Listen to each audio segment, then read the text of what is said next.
All right, hello everyone. We're doing a bit of an impromptu Google Hangout. I'm joined today by two fabulous women.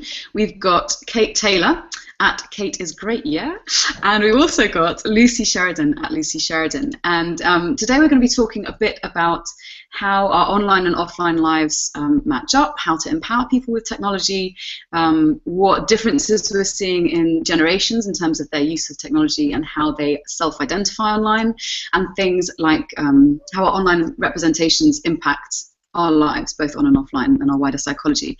So with these two fabulous female coaches, I'm just going to ask them to, first of all, introduce themselves. And if you want to join in the conversation, you can do so on Twitter, and I'll take any questions at the end. So first of all, Kate, would you like to give us a little introduction? Hi, thanks, Natalie. Yes, so my name's Kate Taylor, and my business is Up Coaching. So I work with women predominantly in creative industries, but also in the tech industries as well, to help them find their purpose. And we do that by helping to find the why. So I talk about why as being purpose. And in order that they can find their purpose, it means that they can live more happy and most fulfilled lives. My background itself is in digital marketing, and when I worked with women, incredibly talented women, I was finding 9 times out of 10, a lot of them felt like they were wolf in sheep's clothing, being in their place. They didn't feel like they validly belonged there, which was crazy to me, because these are some of the most amazingly creative and very talented people that I'd met along the way.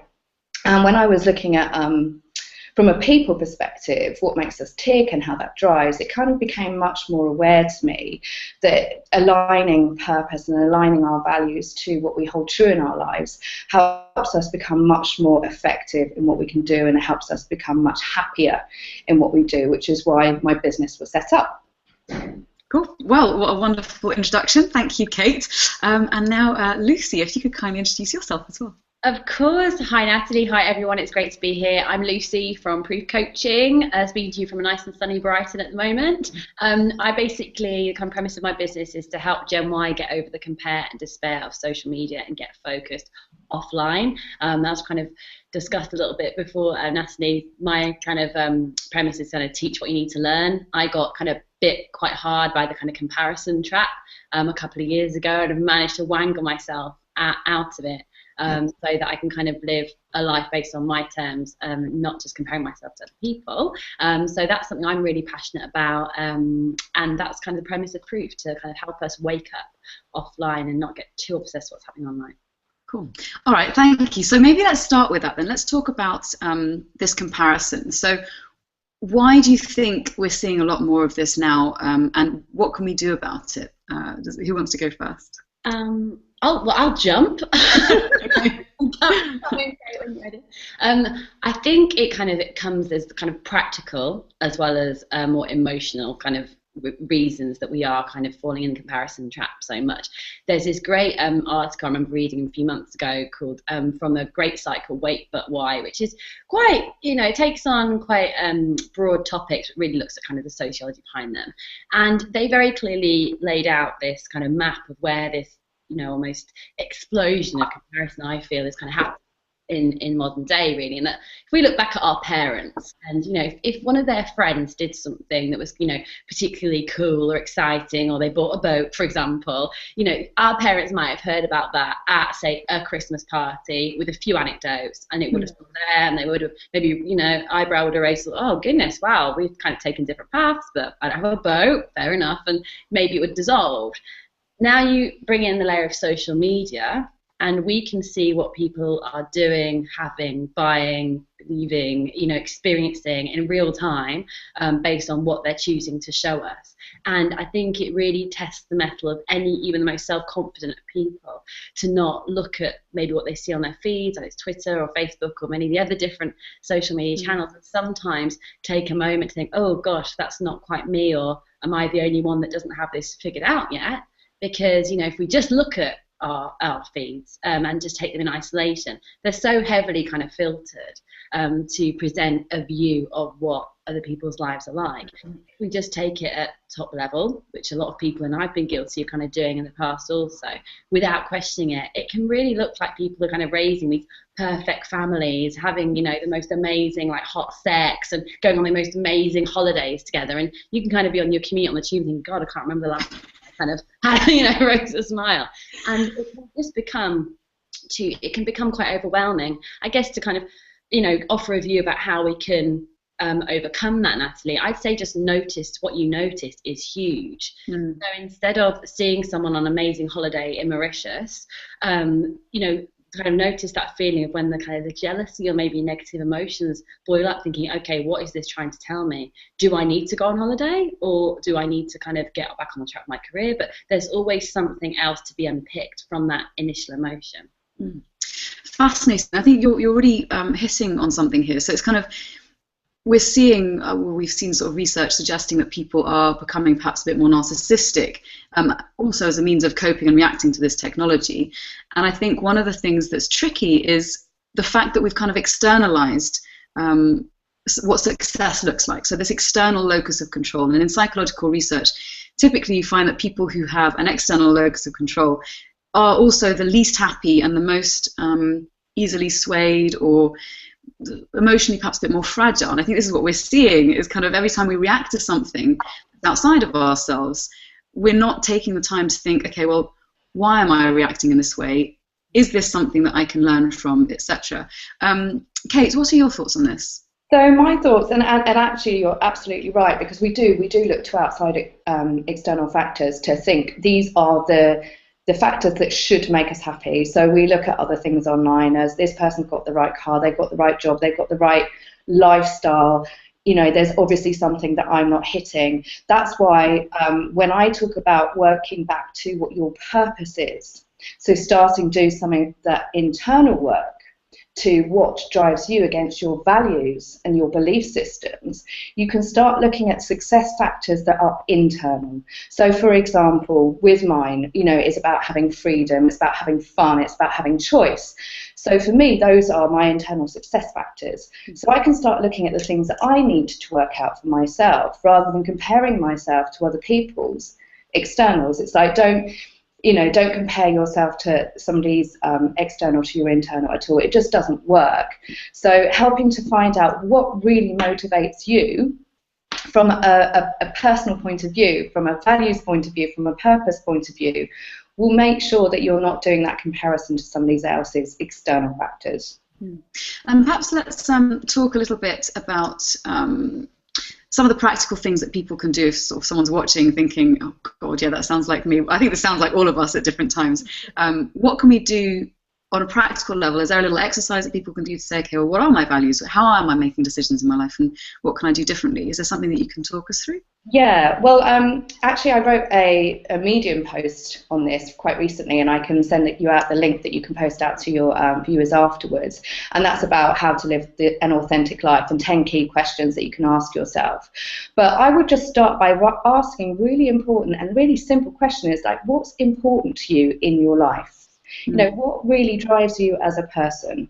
What's important to you that if you took everything else away, that would be the only thing that matters? So taking away the materialistic objects of the car, the career, you know, what you want out of life, what don't you want out of life? Just asking yourself really simple questions that will tap into what drives you as a human being are the really important ones to ask. Now, one of the things, oh, sorry, go ahead, Lucy. I was just going to absolutely agree with you there, Kate. I think you've hit on something, which it's the beauty and the simplicity, because I think people forget that it is as simple as spending 5 minutes to think about only yourself, and away from all the shoulds or expectations or obligations that the outside world, you know, can kind of put on us.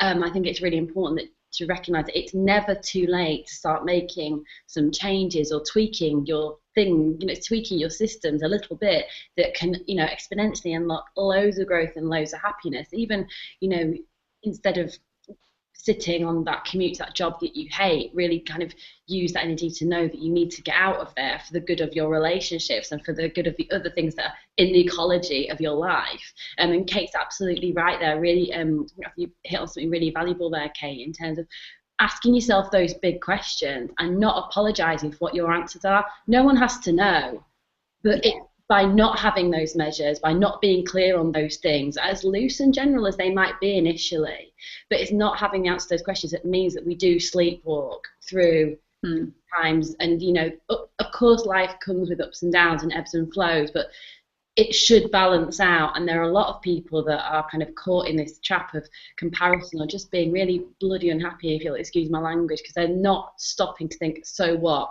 So what does this mean for me? Because it never is too late, but we can feel very trapped and bound by the obligations we feel to others, and the perceived embarrassment of making a U-turn. I think, we've talked about the measure of our external selves, and we can see it kind of with the rise of the selfie, and everyone's in it now. Even Obama's taking it. You don't have to be Kim Kardashian to be okay with selfies, and it's that outward looking, wanting to be seen to be happy, that is becoming quite a tyrannical way to be, having quite a tyrannical influence on how we behave with ourselves and others as well. We've got to be smiling, got to be absolutely perfect makeup, got to be having a wonderful day in wonderful surroundings. And it's a lot to keep up that facade, a lot. So I think it's kind of like a digital keeping up with the Joneses, where the attention to detail is so extraordinarily overwhelming that really it can become sort of a cause of depression and stress and anxiety. And I think maybe that's also why we're seeing a movement towards unplugging. So I spent earlier this year, when on honeymoon, I spent 3.5 weeks completely unplugged from the internet, which is amazing. Wow. And a few months ago, also got off Facebook because it wasn't serving me. It wasn't enriching my life. And so I wonder if we can sort of spend a little moment talking perhaps about one of the things I know that you two are both very interested in, which I find fascinating, differences between generations in terms of how we assess the value of our lives, how we use technology to help add meaning and to make choice. So what are the differences between Gen X and Y and the millennials in terms of how we use technology to create meaning in our lives? Who wants to broach this question first? Well, I can start with that because obviously I come from that later generation, in the fact that when, I remember a time when I didn't even have a mobile phone, and that's given away too much of my age, but there you go. But, technology has come into our lives in terms of, how we deal with this now. So we've learned how to use the tools, but we also remember a time when we didn't have them, which is useful for us because it means that we can, at any point, like you say, unplug, and our world's not going to fall apart.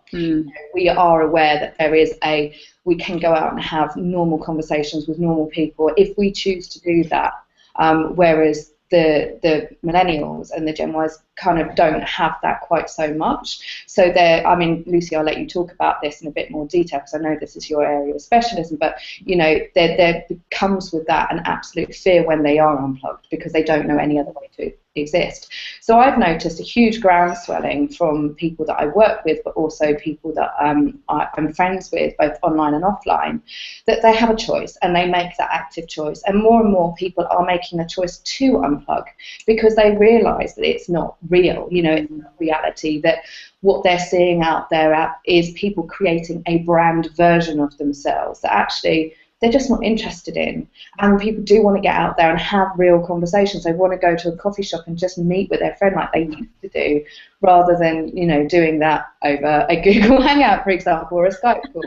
So I think that's the difference that we have as that generation where technology has come into our lives. So Lucy, I'll hand over to you about where technology has always been there. Oh no, I totally hear what you're saying there, Kate. And I think people are realising the influence it's having. Hence the rise of a bit of an unplugged movement, or people not having their phones in their bedrooms, that kind of thing as well. Because we're recognising the kind of creep. It's been a bit insidious for some in terms of how technology has kind of crept in there without even thinking. And I guess where things are different today in terms of these millennials, right, talk in schools, with young people to make sure that they can stay focused on their own game and keep their eyes on their own prize, whether that's academic, career, personal, want to get on the X Factor, whatever that is. But just introducing the concept of it doesn't have to be this way, and just because it's the norm. And I guess one of the things that it's really struck me every time I speak to kind of a young person is, let's not forget these are the people that expect to have a can of Coke with their name on it. So it's really important for them to feel truly connected, not brands, but with each other also. The irony is that it's with devices, with our iPads or Macs, or just even out interacting with advertising in the world. It's through these devices and this almost intermediary level or layer, excuse me, that younger people and kind of on the millennial side of things are trying to seek connection and trying to seek relationships, and yet sometimes there's a number of key steps which are getting maybe jumped over because they're just not there anymore. And Kate, you and I know each other offline. We're great mates. We've done wine and coffees. And what I would say, and we've kind of chatted before, is that you look at kind of how sexualized young people are today, and you look at back when we were younger, and to ask a guy or a girl out on a date, you had to call their house phone. Yeah. Do you remember this? So nervous. Yeah. And talk to their mum. And then it was like gatekeeper time, gatekeeper. And now a guy can, and this is happening, this will be happening today all over the country, all over the world. A guy will WhatsApp a girl and ask for a picture to see her naked, and he'll get a picture back of her naked. He'll be 14 or 15 years old, and he might be the same age as well. And it's looking through these connections which are sometimes getting lost, which is, creating different challenges in terms of how we perceive ourselves, how we use technology, and how we perceive intimacy and relationships as well, because it kind of turns everything on its head. It's fascinating, especially that. I mean, I hadn't actually thought about it in that striking contrast, but I'm towards the top end of the millennials, and I can remember 16 was the time when I first got my mobile, and I was on a date, late for a date, and then the person waited for me. But it's this whole thing of when you really put it into that contrast about the gatekeeper and having to sort of take that chance, and now it's really just, it's completely changed. And our notion of intimacy and connection, I think what's sad is that in our rush to adopt this new technology and to connect, we've forgotten about the slow fix, as Carl Honoré would say, kind of this idea of a deeper sense of satisfaction arriving when we do take our time over things and we forge an intimacy over a period of time. And one of the things I've been reading quite a lot about recently is about gender and sexuality and the shaping up of hookup culture. There's always been promiscuity, and luckily people who are promiscuous aren't demonized with it. They're just sort of encouraged to be slightly more safe. Obviously that depends on the culture, but this idea that there isn't also the balancing there. So if people don't want to be promiscuous, or they do want to seek greater connection, what's enabling them to do that? How are we teaching young people to say, actually, look, pornography is one thing, and promiscuity and sex hookups is another thing. But actually, if you want partnership, these are some of the skills that you can develop. So, for instance, Cindy Gallup's Make Love Not Porn, about being pro-porn and pro-love, and then also knowing the difference. What do we do about kind of helping people to realize they do have a choice? I think it's about being really honest about that and presenting a different view of things, because what's great is that we have things, things are so immediate these days, whether that's kind of ordering something online or, hooking up with someone.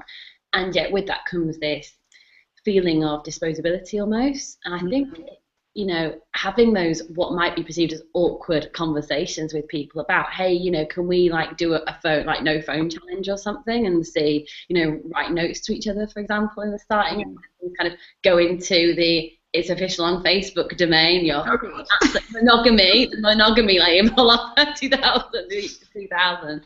But really trying to go back to some basics and leave the phone at home if you're going out for a walk, or if you're going to see a movie, and try and limit the way that technology is having a role. Try and call them rather than just WhatsApp them. Just try and, that quick call, that human contact is so easy to inject because it's almost conspicuous by its absence sometimes. Mm-hmm. Yeah.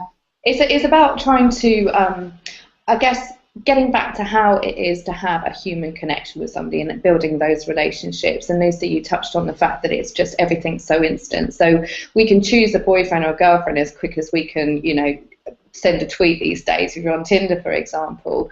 But it's about being able to, like you say, if you're going to go out for dinner, leave the phone at home. Just learn how to interact with each other in a way that holds attention, because that's one thing that obviously is depleting. There's studies that are kind of drawing against that, in the fact that we're depleting our momentums and our capacity to be able to hold conversations and hold attention with each other.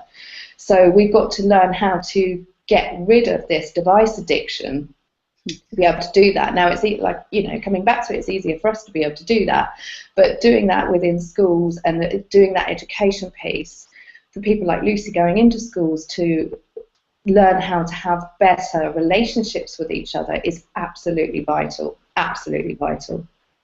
It's fascinating because there was a post a few weeks back. There's a professor called Clifford Nass who's done a lot of work in the field of persuasive technology, and he's just banned technology use in his classes. And so for someone who's right on the cutting edge of all this kind of research to go, all right, guys, this is not serving us in this class so that we deepen our knowledge, to kind of have someone like that be able to spearhead that, I think is really important. And I wonder if we're starting to get a bit tech weary. You know, it's kind of, I've come off Facebook and I've noticed other friends now say to me, oh, I noticed you're not on Facebook. Why have you come off?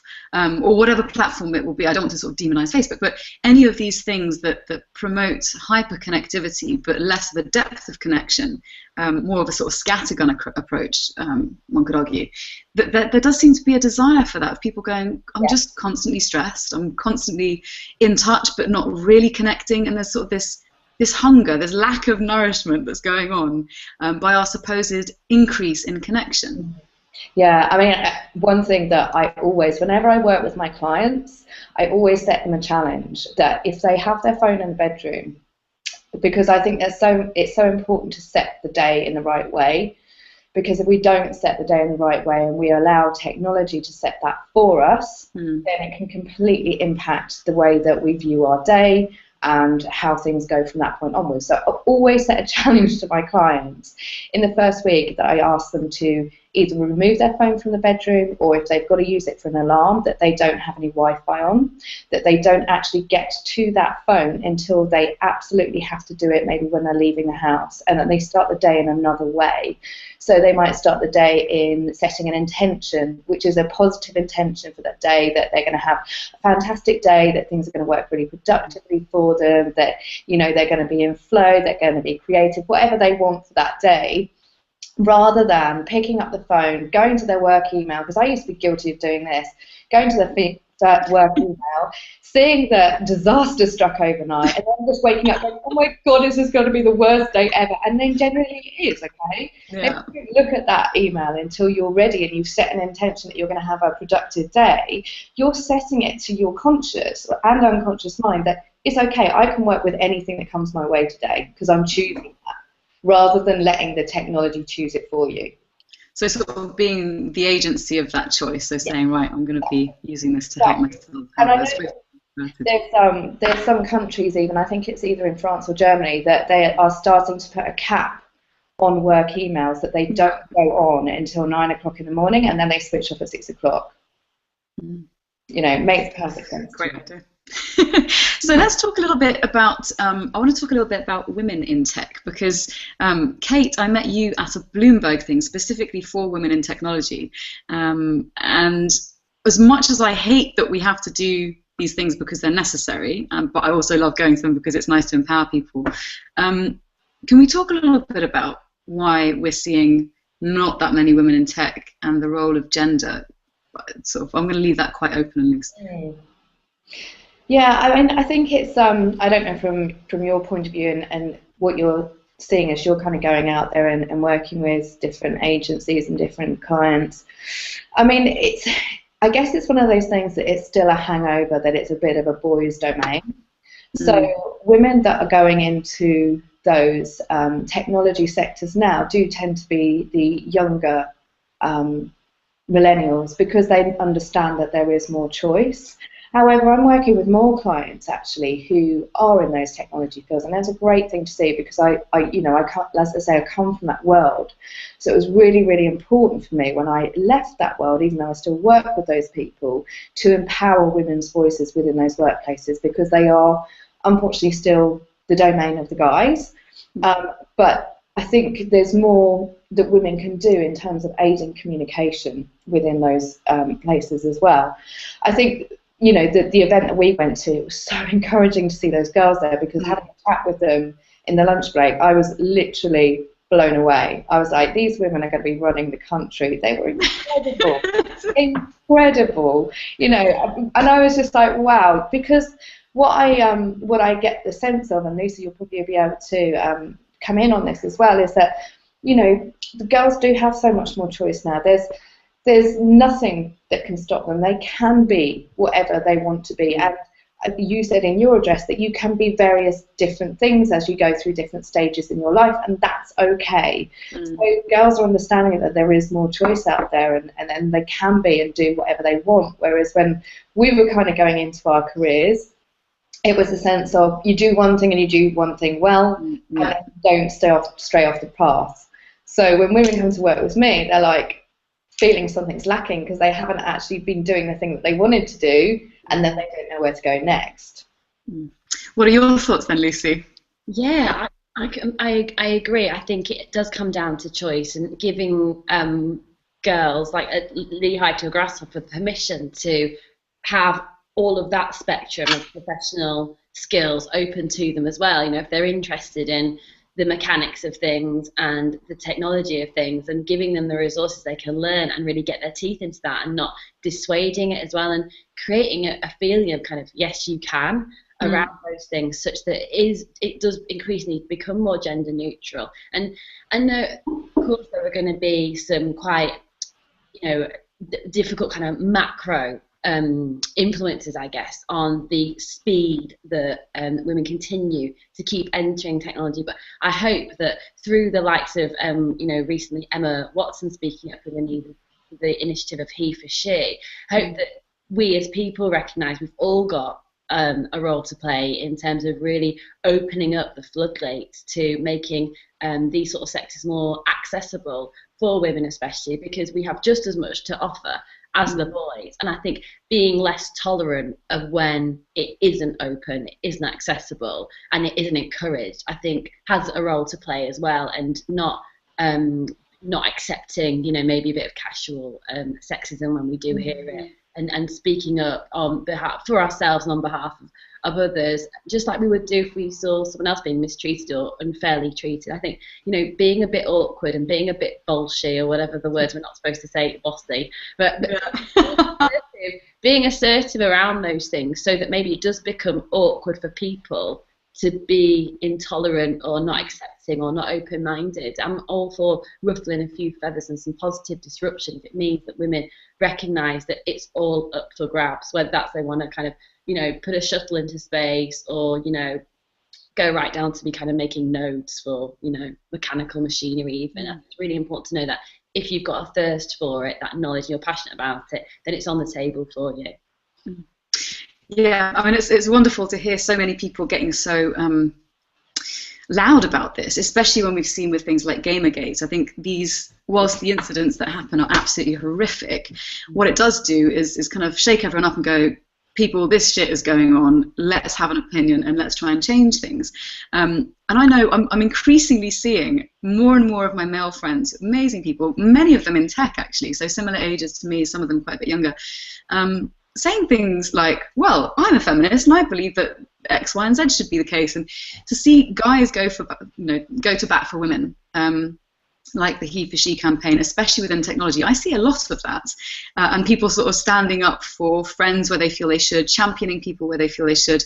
And so I kind of, when people say to me, the tech world is really sexist, in my personal experience, I've found people to be wonderfully accommodating, because we're kind of all geeks, and so it's not to say that there's not ridiculous flirting and banter. Obviously, there's going to be that, but you get the sense that that kind of banter isn't a negative. It's not sort of people bringing each other down. Yeah, the malice in it that there might have been, and the undermining that there might have been once. And I echo your thoughts there in terms of more and more, and kind of it does feel like there is this increasing noise about it, and the more that the voices there are, that's where the change making happens, and it starts the people that maybe aren't so up for having an even playing field, they get to be the quieter voices, and that's what I think you have to almost like drown them out with positivity and that really good focused intention.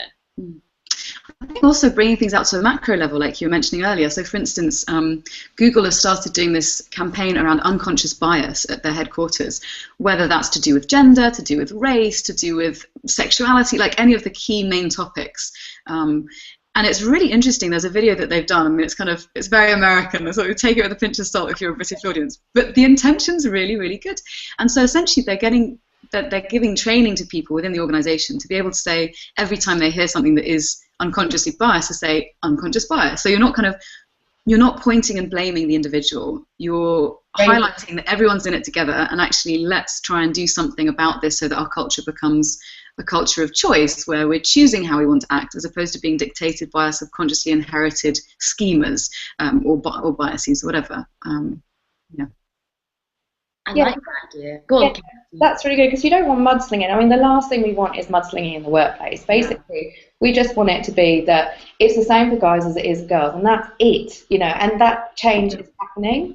But a lot of workplaces are having to adapt, and a lot of that is around the use of language, you know, and just, you know, somebody like like a girl campaign, for example, really highlighted that unconscious bias that we all have.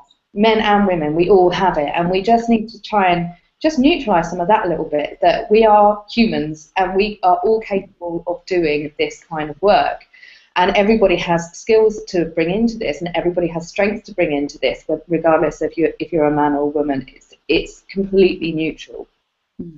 Yeah. So final few words then of empowerment. Do you have like a little wise thing that you'd like to share with our viewers as we wrap this up? So mine would be around trying to tap into that authenticity about what you are and who you are as a person. So again, asking those important questions. What drives you? Asking yourself, number one, what's a really simple question, what's important to you? And that's your solar system. That everything else orbits around that. So if you're seeing something that doesn't meet up with that, doesn't matter. It's not important to you. So that would be my advice. Wonderful, thanks. How about you, Lucy? I'd add just a final pearl, if I may, just around remember that you never truly know what is going on in someone else's life, and be really careful about comparing your start to someone else's 5 years, or comparing your offline behind the scenes to someone else's showreel, because what that gorgeously heavily filtered picture of Mauritius doesn't tell you about that smiling couple that look like they, you know, are in the gym every day, is that it might be a make or break holiday that was paid for over 5 credit cards and they won't make a mortgage payment. There's always so much more going on behind that filter factor. So please don't ever assume that you really know the full story of everything that's going on in someone else's life, because we're all kind of wading through our own version of hell every so often. So just reinforce what Kate says. Use it when you see something that maybe starts to prick your jealousy or negative feelings. Use that as a catalyst to get right back focused, to hold a mirror to yourself and what you want. Give yourself permission to make the changes you want to. I love the idea of giving permission. I think one of the things that I found most powerful, that I'll leave this with, is not doing the stuff that we should. So the idea of, well, I should do blah, blah, blah, or I should be whatever. And kind of living by the catchphrase, fuck it, why not, tends to be quite helpful when getting rid of the shoulds and living a life that actually you want to live, because you're going to die at some point, so you might as well say, fuck it, why not, I'm going to do something that I love. And on that note, so for everyone who's been listening and joining us, thank you so much for joining in. If you want to tweet to Kate, here's Kate, it's at Kate is great, yeah. And if we want to tweet to Lucy, you can find her at Lucy Sheridan. I've just recently changed my Twitter name back to my actual name, so actually that should read at Natalie and Hi. Thank you very much for tuning in, and thank you very much, ladies. Thanks. Thank you.